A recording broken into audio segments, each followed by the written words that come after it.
你呢兩日去過家寶未啊？如果你未去，我同你講，你即刻落去睇下，包你嚇到下巴都跌埋落嚟。全個場好似被強烈颱風掃過咁，由入口到入口，由凍肉櫃到擺公仔麵嘅貨架，全部變晒真空，一條毛都剩唔落。乜嘢叫血洗？呢啲就真係叫血洗啦！今次唔係開玩笑，亦都唔係啲咩普通嘅週末大減價，而係後面有個真正嘅超級巨無霸出手。冇錯，就係國內網購龍頭京東收到風。今次京東係豪鬥咗足足40億港幣，直接殺入香港本土嘅街坊市場。第一塊踏腳石就揀咗我哋由細買到大嘅佳寶食品超級市場，40億啊各位，呢個咩概念？呢筆錢擺喺香港可以買起幾多間上市公司，但京東就係咁霸氣，一出手就用呢筆天文數字，直接將全港所有家寶變成佢哋嘅前線戰場，推行全場8折嘅瘋狂大優惠。你知唔知全場8折對香港人來講代表啲咩？平時我哋去大超市見到啲咩買2件9折，引花換購，已經覺得好大創舉啦。今次係成間破頭，所有嘢無論係平時已經買到好平嘅巴西急凍雞翼、肥牛，定係泰國香米，出前一丁，甚至係街坊每日必買嘅生抽老抽，一律即時打8折。全港嘅師奶、阿叔，甚至連平時唔煮飯嘅打工仔，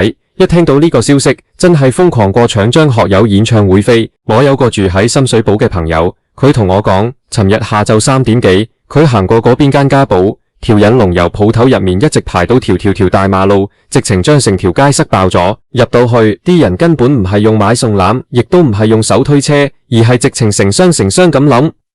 有個阿姐一個人推住3架手推車，上面墊到高一高，全部都係急凍豬扒同埋急凍海鮮。旁邊啲人好似唔使錢咁，見到貨架上有嘢就塞入自己個袋度。結果唔使2個鐘頭，成間鋪頭大半嘅貨架已經變咗太空艙咁，空空如也。連平時最無人買嘅罐頭都俾人一掃而空，真係搶到貨架真空。但係喺呢個全城狂歡，好似執到寶嘅背後，你有冇睇到隔離街坊小店老闆嗰雙絕望嘅眼神？就在家寶隔離開咗30幾年，經親2代人嘅家庭式雜貨鋪，老闆陳伯今年已經60有5歲啦。佢企喺自己間鋪頭門口，望住隔離家寶排長龍排出街，再望翻自己間鋪頭，成個下晝連一塊錢生意都做唔到。陳伯眼泛淚光，真係含住淚同街坊講：呢次真係生意冇得做啦！我哋呢啲小本經營，平時賺埋都係執嗰幾毫子差價，靠嘅係街坊街裏嘅人情味。人哋依家有40億喺背後撐住，開全場8折，呢個價錢連我嘅進貨成本都未夠啊！佢哋咁樣頂爛市，擺明就係要趕盡殺絕。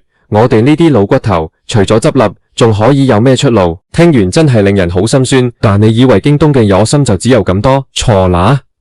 呢個只係佢哋進軍香港嘅第一步。借在同一時間，灣仔最繁華嘅心臟地帶，一個超級巨大嘅灣仔京東摩已經同步插旗，正式向全香港市民宣告，電商巨頭實體化，全面進攻香港零售業嘅時代，真正嚟臨啦！大家可能會有疑問，京東作為一間內地做網購起家，身家幾千億嘅超級大企業，點解會突然之間對香港呢個咁傳統，甚至俾人覺得有啲飽和嘅線下超市同零售市場感興趣，而且一嚟就用咁暴力咁血腥嘅40億現金轟炸方式？要明白呢個問題，我哋要先將時間推返去過去嗰10幾年。喺2010年代嘅時候，內地電商發展得如火如荼，淘寶、京東乒乓打到頭破血流。當時嘅香港雖然有好多人開始學用淘寶，但始終因為物流問題，集運好麻煩。加上香港人習慣咗收工順便買餸，落街就有便利店嘅生活模式，所以網購一直未能真正100%取代到實體店。但去到近呢1-2年，即係2024年、2025年左右，成個大環境變晒，大家放假一係就北上深圳消費，一係就用各種網購平台直接送貨落香港。京東發現，單靠線上嘅送貨服務雖然做得好大，但始終觸摸唔到香港最核心、最大嗰嚿肥肉，即係街坊街裏每日都要面對嘅民生剛需消費。香港人每日買餸、買凍肉、買日用品，呢個市場嘅現金流大到你無法想象。而喺香港，呢個市場過去幾十年來，基本上都被幾大超市集團壟斷晒。但喺呢幾大巨頭之外，有一間好特別嘅存在，就係家寶。家寶食品超級市場，由90年代創立到依家，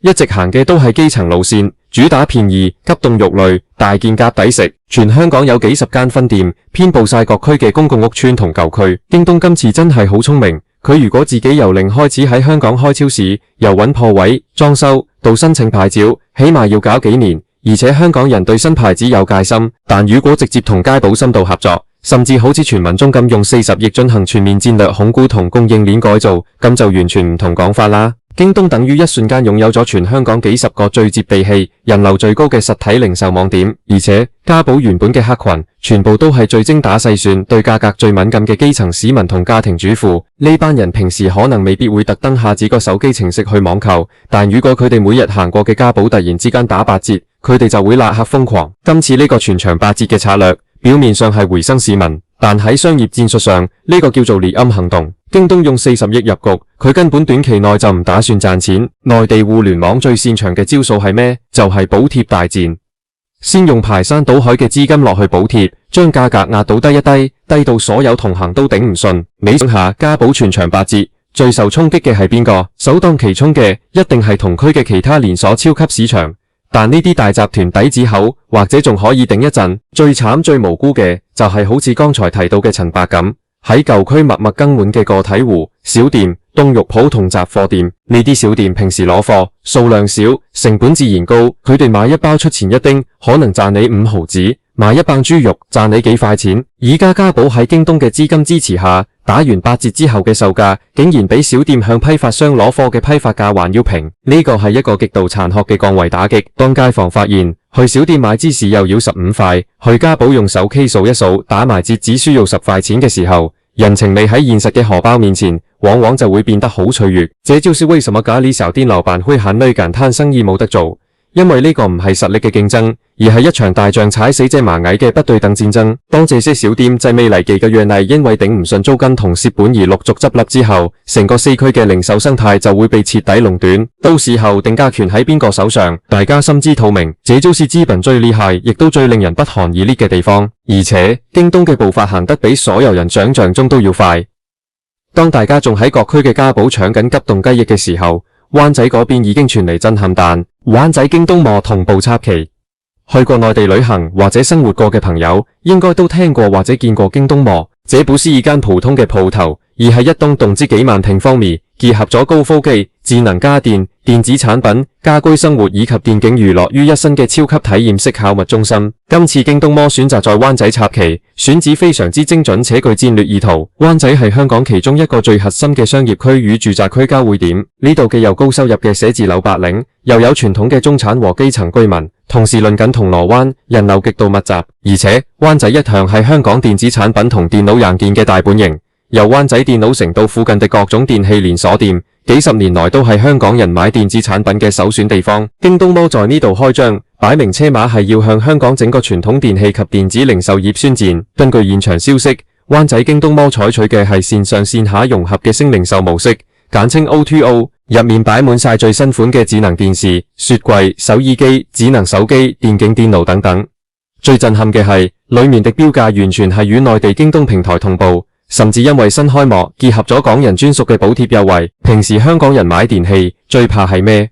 第一，怕貴，香港租金貴，人工高，電器往往比內地貴一大截。第二，怕送貨慢，安裝麻煩。而家京東摩直接解決晒呢啲痛點。你喺店入面睇中一部最新款嘅大電視，你可以直接用手機掃描二維碼落單，價格比香港傳統電器鋪平咗30%以上。而且佢承諾由深圳或者東莞嘅中央倉庫直接發貨，最快當日夜晚或者日日就送貨上門，仲包埋專業師傅上門安裝，一條龍服務。這種內地價格、本地服務嘅破性創新，對於香港傳統嘅電器連鎖店嚟說，簡直就係一場世紀大地震。據說就在京東摩開幕嘅這幾天，周邊幾間傳統電器鋪嘅經理面色都黑晒，紛紛緊急開會商討對策。但面對京東背後龐大嘅供應鏈同物流網絡，佢哋根本毫無還手之力。回顧翻呢一整套連環拳，在舊區利用40億資金透過家寶血洗基層民生市場，用8折優惠將流量同埋街坊嘅消費習慣死死鎖定，在核心商業區建立高端嘅京東摩，攻佔中產同年輕人嘅電器高價值消費市場。這是一場由上至下全方位無死角嘅香港零售業大洗牌。作為普通消費者，我哋在短時間內確實係最大嘅受益者。你想想，而家物價飛漲，去茶餐廳食個午餐都要60-70塊，生活壓力大到抖唔到氣。而家有大企業願意拿幾十億出嚟補貼我哋，全場打8折，買凍肉平咗，買米平咗，買日用品平咗，換個新冷氣起身電視都平咗，邊個會唔開心？所以我哋絕對理解點解全港各區嘅家寶會俾人搶到真空，因為對於星斗市民來講，最緊要嘅係眼前荷包，能省一塊錢就是一塊錢。但係當我哋將目光放得長遠少少，這場資本盛宴過後，留低俾香港嘅又會係一幅點樣嘅景象呢？香港過去最引以為傲嘅係我哋充滿特色、充滿人情味嘅街道文化。一條街入面有開咗幾十年嘅藥房，有每日新鮮炸油條嘅粥鋪，有賣本地蔬菜嘅菜檔，仲有懂得叫出你個名、問候你全家嘅雜貨鋪老闆。這些小店構成了香港這個城市最獨特嘅私廚馬樂與雜報回憶。然而，當這種補貼式競爭成為常態，當呢啲互聯網巨頭用不計成本嘅方式殺入香港，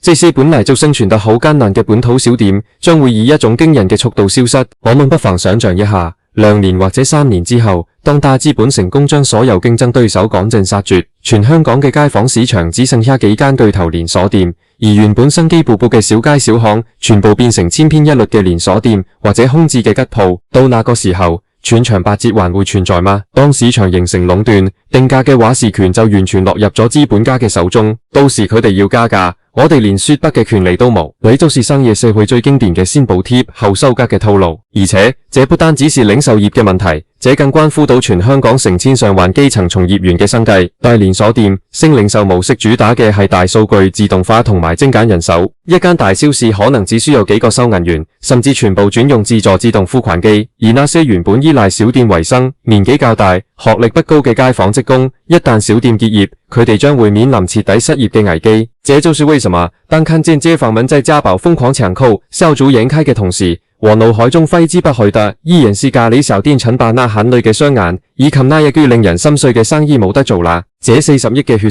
洗走嘅不單只是貨架上嘅商品，更可能係洗走咗香港僅存嘅死區溫情同本土經濟嘅多樣性。面對這場已經燒到埋身嘅零售業大風暴，作為香港人嘅你，又會點樣抉擇？你會選擇繼續享受這場由資本帶嚟嘅短暫巴之狂歡，盡情去搶購，定係會刻意行多2步，去幫襯下嗰啲正在風雨中飄搖、努力堅持緊嘅街坊小店，為佢哋保留一線生機？這場大戰才剛剛開始，灣仔京東摩嘅旗利已經在風中飄揚，各區家寶嘅貨架亦在連夜補貨，這座城市嘅零售歷史正在被重新書寫。好啦，講到呢度，我都好想知你哋對呢件事有咩睇法？你哋呢2日有沒有去家寶搶貨？你哋又覺得京東摩開到嚟香港，會唔會徹底改變你哋嘅消費習慣？隔離小店嘅命運，又應唔應該由我哋消費者去買單呢？歡迎喺下面留言話我知你哋嘅諗法，我哋一齊討論下。今次就同大家傾到呢度，我哋下條影片再見。